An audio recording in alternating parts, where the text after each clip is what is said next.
अस्सलाम वालेकुम, मैं हूं इश्तियाक गुंदल। आप मेरा यूट्यूब और फेसबुक चैनल देख रहे हैं, देखने का बहुत शुक्रिया। जो पाकिस्तान की मौजूदा सूरत हाल है, अगर ये कहा जाए तो ये बिल्कुल गलत नहीं होगा कि इस सूरत हाल ने पाकिस्तानी कौम को तकसीम करके रख दी है। हम देखते हैं कि पहले तो हम सिर्फ एक ही सवाल उठाते थे, हम कहते थे कि किसी भी जमात का सियासी इज्तिमा होता है, उसके अंदर हमें मुख्तलिफ सियासी पार्टीज के झंडे नजर आते हैं, पाकिस्तान का कौमी परचम नजर नहीं आता।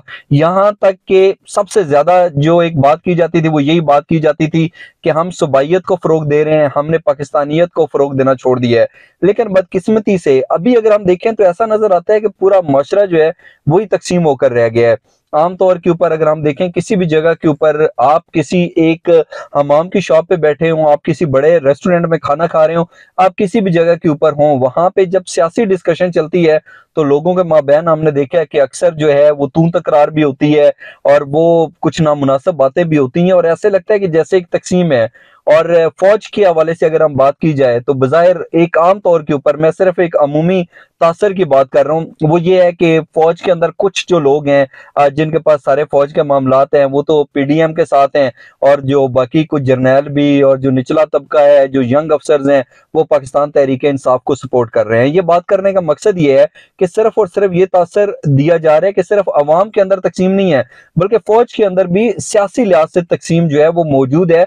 और ठीक है कि फौज के अंदर ये चीजें नहीं, लेकिन उनके पास भी वोट का हक है, एक पसंद नापसंद है, उनकी भी कोई एक सियासी जमात जो है वो मोस्ट फेवरेट हो सकती है, कुछ को वो नापसंद करते होंगे, कोई लीडर उनका मोस्ट फेवरेट हो सकता है, कुछ को वो नापसंद करते होंगे। बहरहाल ये एक हकीकत है।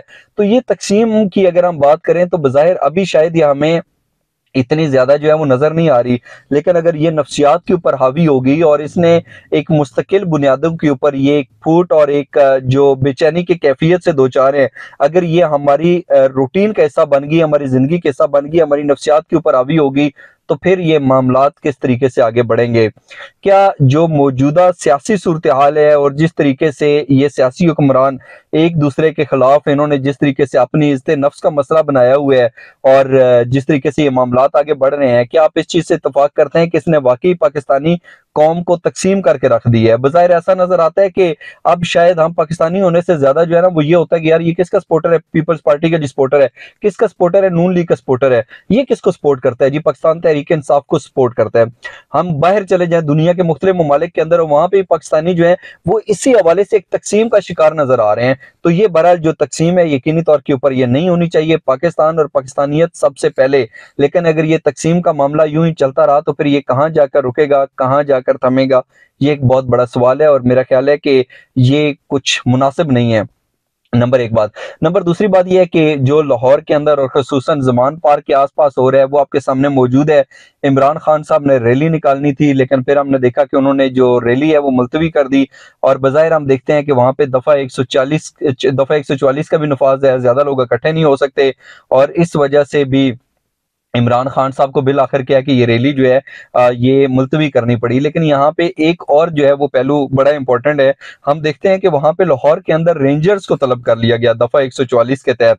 तो अब यहाँ पर अगर किसी सियासी जमात ने सियासी इज्तिमा करना है और आप बार बार रेंजर्स को तलब करेंगे तो इससे क्या मैसेज आ रहा है? फिर चाहे वजह कोई और भी हो, लेकिन ये इस तरीके से रूटीन के मामला जब चल रहे हैं और उसके अंदर रेंजर्स की तलबी, तो ये डेफिनेटली पाकिस्तान की जो अंदरूनी सूरत हाल है उसके मुस्तकबिल के ऊपर एक सवालिया निशान तो उठा देते हैं। मेरा ख्याल है कि ये भी एक नामुनासिब अमल है, नहीं होना चाहिए। और जहाँ पे अभी पाकिस्तान के एक आम आदमी के मसाइल बढ़ चुके हैं, बढ़ते बढ़ते वो इतने ज्यादा फैल चुके हैं कि मुझे नहीं मालूम कि एक आम आदमी जिसकी तनख्वाही 15, 18, 20 हजार है, वो 2 वक्त की रोटी अपने अहल खाना को जो है वो कैसे जो है बाइज्जत तरीके से मुहैया कर सकता है। तो लेकिन बज़ाहिर हम देखते हैं कि जितने भी सियासी हुक्मरान है, आप किसी की भी बात कर लें, ऐसा लगता है कि अवाम का जो दर्द है उसको तो कोई महसूस ही नहीं कर रहा। हर कोई अपनी सियासत चमकाने में लगा हुआ है और किसी को एक जो एक आम पाकिस्तानी है उसके जो मसाइल हैं, पहले हम कहते थे कि जी सेहत नहीं है, तालीम नहीं है, अब तो यकीन करें लोगों के पास 2 वक्त की रोटी नहीं है, कहीं पे सस्ता जो है वो आटा मिल रहा होता है, लोगों की सिर्फ लाइनें देखें, अपनी इससे नफ्स को मजरू करके एक दूसरे को धक्के दे के वो आटा लेने के लिए कतार में खड़े होते हैं और कहने को है जी ये पाकिस्तान एक ज़रई मुल्क है। ये कैसा ज़रई मुल्क है? جہاں پہ غذائی اجناس کے لیے بھی آپ کو لائنوں میں لگنا پڑے. اگر یہ صورتحال ایسی ہی چلتی رہی تو پاکستان کا ممکنہ مستقبل کیا ہوگا؟ اگین ایک بڑا سوال ہے. اس حوالے سے آپ کیا کہتے ہیں؟ اپنا قیمتی فیڈ بیک ضرور دیجیے گا. اور دوسرا، عمران خان صاحب نے ایک بڑا اہم پوائنٹ اٹھایا ہے. انہوں نے کہا ہے کہ جب الیکشن کا شیڈول جو ہے وہ جاری ہو گیا ہے تو پھر سیاسی اجتماع سے کیسے روکا جا سکتا ہے؟ اب الیکشنز کی اگر جو ہے وہ ڈیٹ پتہ چل جاتی ہے اور پتہ چل جاتا ہے کتنے عرصے کے اندر الیکشنز ہونے ہیں، پھر تو یہ انتخابی ریلیاں نکالنا، الیکشنز کے لیے تیاری کرنا، لوگوں کو باہر نکالنا، ان کے جوش و جذبے کو ابھارنا، یہ تو کسی بھی سیاسی جماعت کا بنیادی حق ہے. تو اس کے اوپر پابندی لگانا اور اس طریقے سے حالات پیدا کر دینا، اس سے کیا میسج جا رہا ہے؟ یقینی طور کے اوپر جو پاکستان کی اندرونی صورتحال ہے، میرا نہیں خیال کہ صورتحال کے اندر کوئی بھی شخص جو ہے وہ مطمئن ہوگا.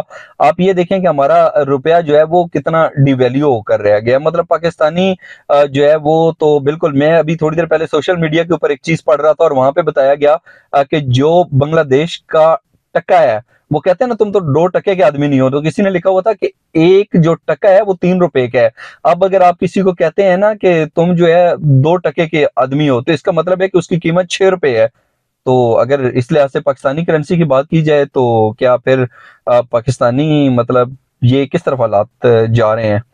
تو یقینی طور کے اوپر یہ ایک الارمنگ صورتحال ہے، اور اس کا بنیادی طور پر حل ایسے ہی نکل سکتا ہے کہ جتنے بھی سیاسی جماعتوں کے رہنما ہیں وہ اکٹھے ہوں، بیٹھیں، سوچ بچار کریں کہ پاکستانی قوم کو ایک کامن پاکستانی کو ہم نے اس عذاب سے کیسے نکالنا ہے.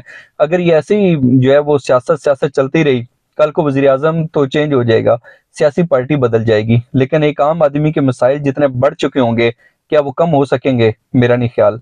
میرا خیال ہے کہ بینگ اے پاکستانی، یہ ہماری ذمہ داری ہے کہ اس صورتحال کے اندر ایک جتنا بھی لوگوں کو منظم کر سکیں، یکجا کر سکیں.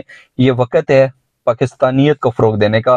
اگر یہ دڑے بازیاں، یہ سیاسی انتشار، یہ مار داڑ یہ یوں ہی چلتی رہی تو پھر یقینی طور کے اوپر پاکستان کو اتنا ناقابل تلافی نقصان پہنچے گا کہ دوبارہ پاکستان کو پہلے والی حالت کے اوپر لانا شاید ناممکن ہو جائے گا. اللہ نہ کرے کہ کبھی حالات جو ہے وہ اس طرف جائیں، لیکن اگر یہ معاملہ یوں ہی چلتا رہا تو کل کا پاکستان کیسا ہوگا؟ اس حوالے سے آپ اپنا قیمتی فیڈ بیک ضرور دیجیے گا. آج کا ولاگ دیکھنے کا بہت شکریہ. اپنا بہت سا خیال رکھیے. اللہ حافظ.